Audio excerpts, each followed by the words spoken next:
There's something unsettling about returning to a restaurant you've loved for years only to realize everything has quietly changed. Portions are smaller, flavors feel off, and the warm service that once made the place comforting has disappeared. You start to wonder if you're imagining it, but you're not. These restaurants didn't just tweak recipes or update decor, they fundamentally shifted how they treat the customers who supported them for decades. This decline isn't natural evolution or harmless cost cutting. It's a deliberate transformation where beloved brands prioritized profit margins over the loyalty that built their success. No dramatic scandals, no sudden collapses, just a slow, calculated erosion of trust, quality, and hospitality that left millions feeling deceived. Today, we're examining 9 restaurant chains that didn't merely disappoint their customers. They turned against them. Their changes reveal a troubling pattern. Corporate leaders treating loyal patrons as expendable rather than essential to long-term success. Number 9. Olive Garden. The restaurant chain that once represented comfort and abundance for American families has orchestrated one of the most sophisticated deceptions in casual dining history. What makes Olive Garden's transformation particularly egregious isn't just that they reduced portion sizes and increased prices. It's that they executed these changes with surgical precision while maintaining an elaborate performance that nothing had changed whatsoever. The breadsticks that once arrived warm and seemingly endless now come in smaller quantities with longer waits between refills. The pasta portions that used to overflow generous bowls now sit modestly in the center of oversized plates, creating optical illusions designed to mask the reality of diminished value. Kitchen staff have been trained to arrange smaller amounts of food in ways that preserve the visual impression of abundance while delivering substantially less actual substance to paying customers. Menu prices have climbed steadily upward, often disguised through the elimination of popular promotional deals that once made dining accessible to budget-conscious families. The famous unlimited soup, salad, and breadsticks promotion has been quietly modified with smaller soup portions, fewer breadstick refills, and salads that arrive with noticeably less generous toppings than previous visits would have provided. Corporate communications consistently deny these changes, creating a gaslighting effect where customers begin to question their own memories and perceptions. Management training emphasizes maintaining the appearance of the traditional Olive Garden experience while implementing cost reduction measures that fundamentally alter what customers actually receive for their money. The most disturbing aspect of this transformation is how systematically it was designed to avoid detection. Portion reductions were implemented gradually over months rather than overnight, making it difficult for customers to pinpoint exactly when their beloved restaurant began delivering less value. Staff members are instructed to deflect questions about portion sizes and to maintain enthusiastic attitudes that suggest nothing has changed about the dining experience. Number 8. Panera Bread. The bakery chain that built its entire brand identity around wholesome, clean eating has spent years deliberately misleading health-conscious customers, while charging premium prices for what amounts to highly processed, sodium-laden meals disguised as nutritious alternatives. Panera's marketing campaigns have consistently emphasized fresh ingredients, clean labels, and health-conscious preparation methods, while the actual food production relies heavily on factory-processed components that arrive pre-made at individual locations. The bread that customers assume is baked fresh daily often comes from centralized facilities, while soups and prepared meals contain preservative levels and sodium content that rival traditional fast food establishments. The company's No-No-List marketing campaign, which promised to eliminate artificial ingredients, served as elaborate misdirection while fundamental problems with food quality and nutritional value remained completely unaddressed. Menu items marketed as healthy choices often contain calorie counts and sodium levels that exceed recommended daily allowances, but this information remains buried in fine print or difficult to access nutritional databases. Customer surveys reveal widespread confusion about actual nutritional content, with many regular patrons believing they were making significantly healthier choices than McDonald's or other fast food alternatives. The reality is that many Panera menu items contain comparable or higher levels of processed ingredients, artificial additives, and unhealthy components, while commanding prices that can be double or triple what customers would pay for equivalent meals elsewhere. The bakery atmosphere and wholesome branding create powerful psychological associations that override rational evaluation of actual food quality. Customers pay premium prices for the feeling of making responsible dietary choices rather than for genuinely superior nutritional value or ingredient quality. Number 7. Chili's. The casual dining chain that once offered extensive menu variety and distinctive flavors has systematically eliminated customer choice, while cheapening recipes to the point where longtime regulars barely recognize the food they once enjoyed. Menu engineering initiatives have removed dozens of popular items that required specialized preparation or higher cost ingredients, replacing them with simplified offerings that can be prepared more efficiently but deliver significantly less flavor complexity or dining satisfaction. The Southwestern cuisine that once defined Chili's identity has been homogenized into generic preparations that compete directly with chain restaurants offering similar items at lower price points. Signature dishes have been reformulated with cheaper ingredients that fundamentally alter taste profiles customers developed preferences for over years of regular visits. The famous baby back ribs now use different spice blends and cooking methods that reduce preparation time while eliminating the distinctive flavors that once made them destination worthy. Appetizers that previously arrived hot and fresh now seem reheated from frozen preparations, while portion sizes have decreased, even as menu prices have continued climbing upward. The bar program that once attracted social gatherings and repeat customers has been simplified to generic offerings that lack the creativity or quality necessary to justify premium pricing structures. Happy hour promotions have been scaled back or eliminated entirely, removing crucial revenue drivers while alienating customers who once considered Chili's their regular gathering spot for after-work socializing. Kitchen operations have been streamlined to accommodate inexperienced staff, but these efficiency measures have eliminated the cooking techniques that once produced distinctive results. The grill work that gave menu items their characteristic flavors has been replaced with faster preparation methods that deliver consistent but unremarkable results across all menu categories. Staff members who once provided knowledgeable recommendations about spice levels and preparation methods have been replaced with workers who receive minimal training about menu details or cooking processes. The result is service that feels transactional rather than hospitable, eliminating the social atmosphere that once made Chili's visits feel like genuine dining experiences rather than mere food consumption. Number 6. Red Lobster. The seafood chain's relationship with its customers has devolved into a masterclass of corporate desperation disguised as generous hospitality. The endless shrimp promotions that were marketed as incredible value opportunities were actually calculated schemes designed to extract maximum revenue from unsuspecting diners while delivering seafood quality so poor that many customers left feeling physically ill rather than satisfied. These promotions created dining room environments focused entirely on consumption volume rather than culinary enjoyment, attracting bargain hunters who had no interest in the restaurant's other offerings or returning for full-price meals. Corporate executives seemed genuinely surprised when customers actually took advantage of unlimited offers, suggesting a fundamental disconnect between marketing promises and operational reality. The financial chaos created by these poorly planned promotions led directly to supply chain disruptions that affected seafood quality across all menu categories. Lobster portions became noticeably smaller and less flavorful as purchasing departments prioritized cost savings over the freshness standards that once justified premium pricing.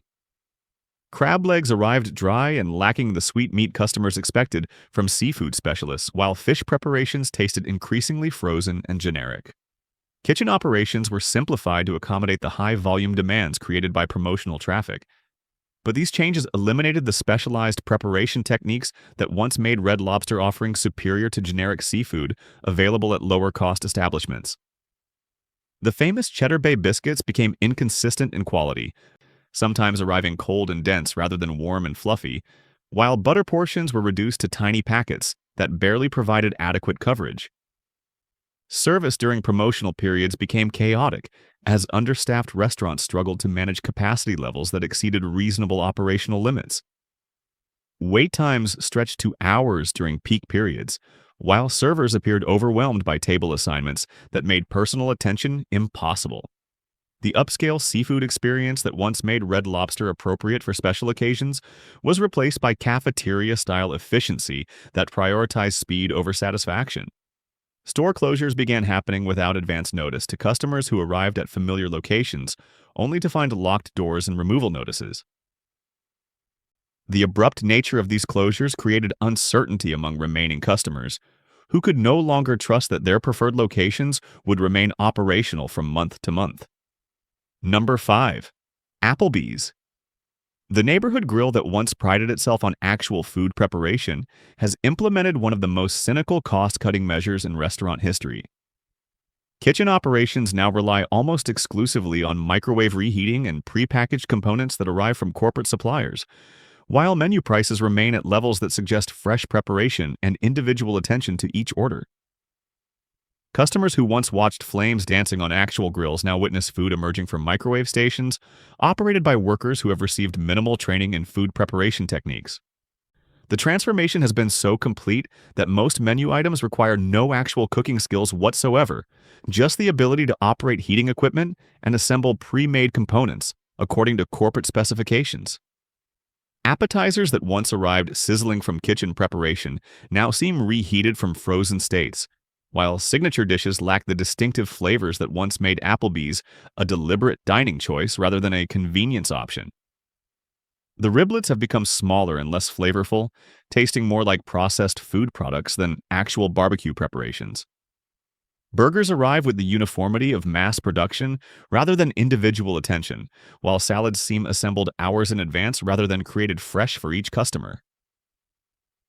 The bar program that once attracted after-work crowds and social gatherings has been simplified to generic offerings that compete directly with establishments executing similar concepts more effectively at better price points.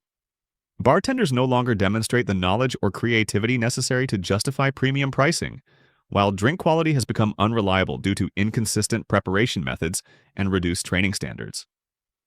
Service training has been reduced to basic order taking, as experienced staff members have been replaced with workers who lack knowledge about menu preparation methods or ingredients. The friendly neighborhood hospitality that once made servers feel like familiar community faces has been replaced by transactional interactions that feel rushed and impersonal, eliminating the social connections that distinguished Applebee's from purely functional dining experiences. Number 4. Buffalo Wild Wings. The sports bar that once represented reasonable value for wing consumption and game watching has implemented a pricing structure so aggressive that regular customers feel deliberately exploited rather than welcomed. Wing portions have shrunk dramatically, while prices have increased to levels that make Buffalo Wild Wings one of the most expensive options in the casual dining category, creating value perception problems that drive sports fans toward competitors or home viewing alternatives. The signature wings that built brand recognition now arrive noticeably smaller with less meat than previous visits. While sauce applications seem inconsistent and often insufficient to provide the bold flavors customers expect from specialized wing establishments. Celery and carrot accompaniments have been reduced to minimal portions, while blue cheese and ranch dressings arrive in containers so small they barely provide adequate coverage for a few wings. Hidden fees have been added to bills without clear explanation, creating surprise charges that make final costs significantly higher than menu prices would suggest. Service charges, delivery fees, and other additional costs compound the already inflated base prices to create total expenses that feel deceptive and manipulative rather than transparent and fair. The sports viewing experience that was supposed to differentiate Buffalo Wild Wings from generic competitors has been undermined by poor audio management and screen positioning that makes following games difficult from many seating areas. Television programming appears haphazardly managed with important games frequently unavailable, while screens display less popular sporting events or generic programming that fails to create the energetic atmosphere sports fans seek during crucial viewing periods. Service during peak sporting events has become particularly problematic as understaffed restaurants struggle to manage capacity during crucial game times when customers expect efficient service and reliable food delivery. Orders take excessive time to prepare while servers appear overwhelmed by the volume of customers seeking food and beverage service during commercial breaks and halftime periods. The interactive game systems that once provided entertainment during slower game moments have been poorly maintained or eliminated entirely, removing features that gave customers reasons to visit during off-peak hours when television programming might be less compelling. Beer and beverage pricing has reached levels that make home viewing significantly more economical, while failing to provide the premium experience that might justify the substantial cost differential. Draft beer selections have been reduced to generic options rather than the craft beer variety that once attracted customers seeking specialized beverage experiences during extended game watching sessions. The combination of inflated food prices, reduced portion sizes, compromised viewing experiences, and limited beverage options has created a perfect storm of customer dissatisfaction that drives sports fans toward competitors offering better value propositions. Number 3. Starbucks. The coffee chain that once built customer loyalty through genuine community connections and personalized service has systematically dismantled every element that made the brand feel welcoming, while implementing aggressive pricing strategies that treat regular customers like exploitable revenue sources rather than valued community members. The rewards program that once provided meaningful benefits to frequent visitors has been restructured to require dramatically higher spending levels for basic perks, while eliminating the simple point accumulation system that made rewards feel achievable and worthwhile.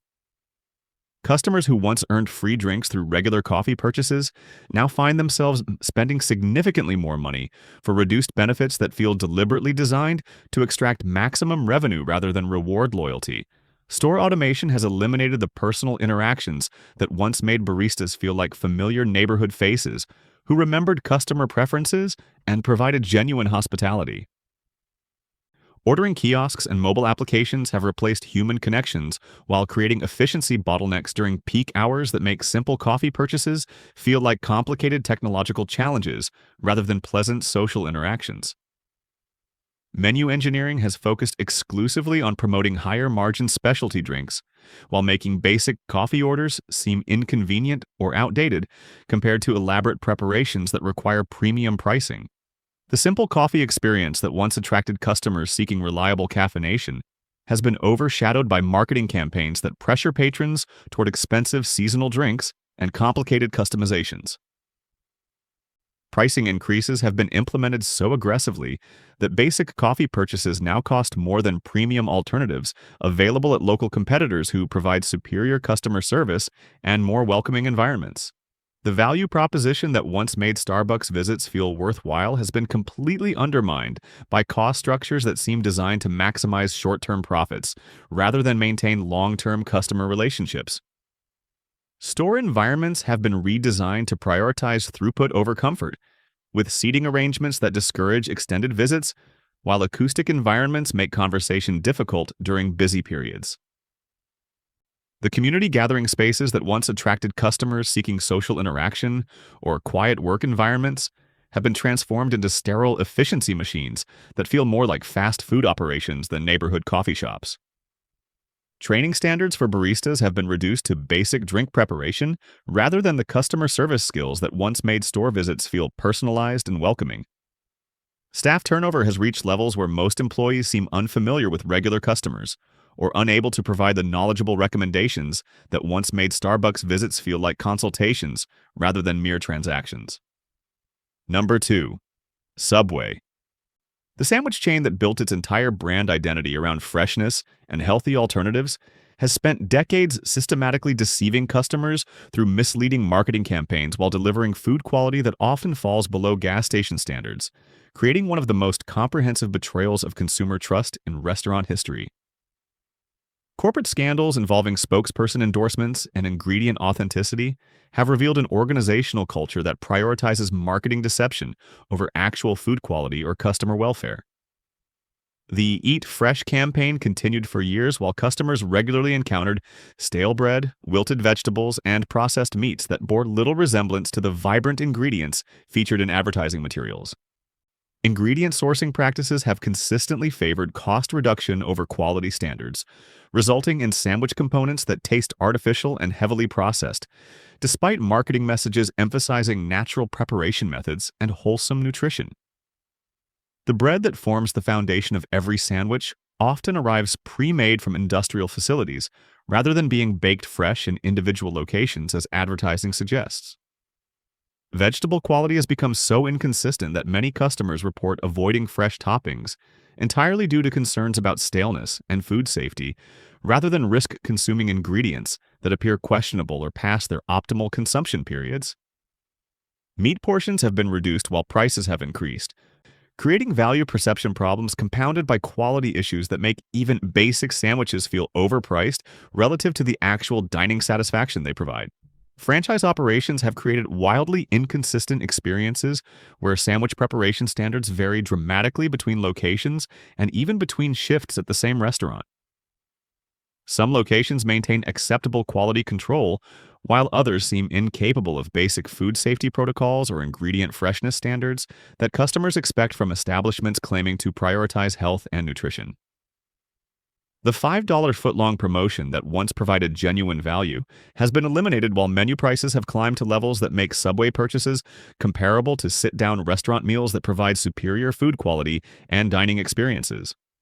Customers who once considered Subway a reliable budget option now find themselves paying premium prices for what amounts to assembly line food preparation using questionable ingredients. Marketing campaigns have continued emphasizing health benefits and fresh ingredients, even as actual food quality has declined, and nutritional analysis reveals sodium levels and processed ingredient content that rivals traditional fast food establishments without providing equivalent taste satisfaction or value propositions. Number 1. Denny's. The diner chain that once represented reliability and comfort for travelers, shift workers, and late-night diners has devolved into operational chaos so complete that visiting any location feels like gambling with your time, money, and digestive health, rather than enjoying a predictable dining experience. Staffing reductions have created situations where individual servers attempt to manage entire dining rooms, while skeleton kitchen crews struggle to prepare orders using equipment that appears poorly maintained and supplies that frequently run out during peak operating periods. The 24-hour service that once provided dependable food access for night shift workers and travelers now operates with minimal staff who often seem overwhelmed by basic operational requirements. Food quality has declined to levels where menu items regularly arrive either undercooked or overcooked, suggesting kitchen staff lack basic culinary training or adequate supervision to maintain even minimal preparation standards. Hash browns appear either raw or burnt rather than achieving the crispy, golden texture breakfast customers expect, while eggs are frequently prepared incorrectly despite representing one of the simplest cooking tasks in restaurant operations. Facility maintenance has been deferred to dangerous levels where dining rooms feel genuinely unclean before customers even examine the food quality they're receiving for their money. Tables remain unwiped between customers, floors show obvious neglect with debris and spills that create slip hazards, and restroom facilities lack basic supplies while displaying clear signs of inadequate cleaning attention. Kitchen sanitation appears compromised based on the frequency of food poisoning reports and the visible condition of food preparation areas that customers can observe from dining room seating. Coffee quality has become legendary among frequent travelers for all the wrong reasons, with brewing equipment that seems poorly maintained and beverage service that tastes like it was prepared hours earlier rather than fresh for each customer. The breakfast menu that should represent Denny's core competency suffers from preparation inconsistencies that make ordering familiar items feel like risking disappointment rather than enjoying reliable comfort food. Pancakes often taste like they were prepared from expired mix, while syrup portions have been reduced to tiny containers that barely provide adequate coverage for complete meals. Wait times have become excessive even during traditionally slow periods, while order accuracy has declined to the point where customers frequently receive incorrect meals that require multiple correction attempts from staff who seem unfamiliar with basic menu items and preparation methods. The midnight shift workers who once relied on Denny's for consistent meals now share horror stories about visits that lasted hours due to understaffing, only to receive food that seemed unsafe to consume. The reliability that made Denny's valuable to people working unconventional schedules has been completely destroyed through cost-cutting measures that prioritize short-term savings over the basic operational competence that sustained the brand for decades.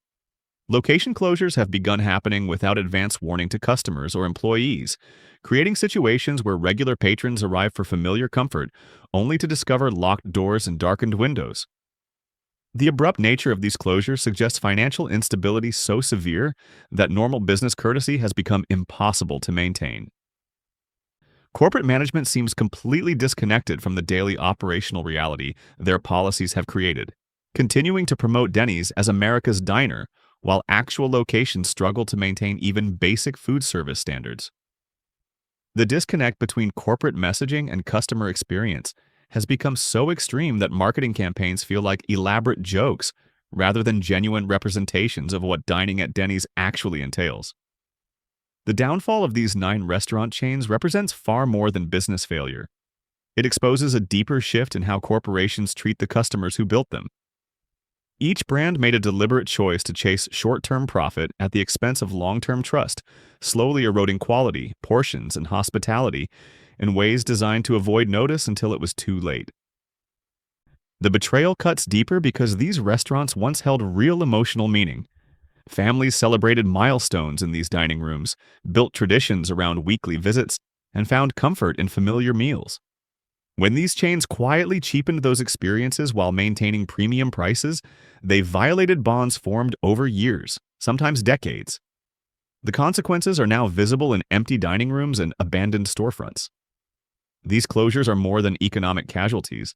They're reminders that customer loyalty isn't a resource to exploit. It's a relationship that must be protected.